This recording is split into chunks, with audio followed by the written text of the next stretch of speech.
আজকে আমাদের এই যে জনগণ দেখতেছেন একটাই উদ্দেশ্য, সেটা হচ্ছে অনাহারে আছে অনেকদিন ধরে। অনাহারে না, এটার মিথ্যা কথা বলছে, অনাহারে না।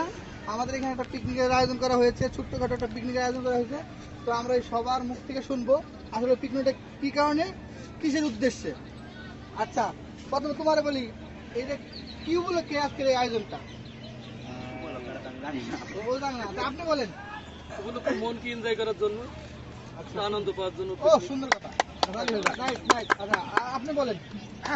আমরা এখানে সবাই একসাথে হয়েছি, সারাদিন কাজ করি, ছুটির পরে একসাথে হয়েছি, এটাই একটা আনন্দ। এটার উচিলায় তো খাওয়া দাওয়ার আয়োজন করা হয়েছে বছরদের পক্ষ থেকে, মানে সবাই মিলে দিলে করছে ওনারা উদ্যোগটা। মনে হয় যে এটা একটা ভালো একটা উদ্যোগ। সুন্দর সুন্দর সুন্দর, এই আপনি বলেন।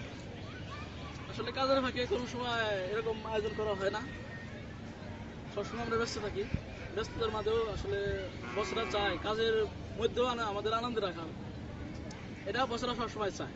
কারণ আনন্দ থাকলে কাজ ভালো হবে, কাজ ভালো হবে, সবকিছু ভালো হবে। হ্যাঁ সুন্দর, আপনি বলেন। আমি আর কি বলবো, দুঃখের কথা আজও গেল না, মনের ব্যথা। অনেক দিন ধরে আমরা বিরিয়ানি পার্টি করতে পারি না, এমনকি কোনো পিকনিকে যাইতে পারি না। তো আজকে আমাদের বসেরা অনেক সুন্দর একটা আয়োজন করছে, বিরিয়ানি পাকাইছে, মানে চাউলের চেয়ে মাংস বেশি, এমন বিরিয়ানি সেই হয়েছে, সেই স্বাদ, খাই নাই বুঝা ভালাইছে, সেই টেস্ট। তবে এটা ভালো ভালো মনে হয়। সুন্দর, আপনি কিছু বলেন। মেইনটেনেন্স টিম সবাই একত্র মনের মিলের জন্য এই পিকনিকটা আয়োজন করা হয়েছে। আপনি বলুন না।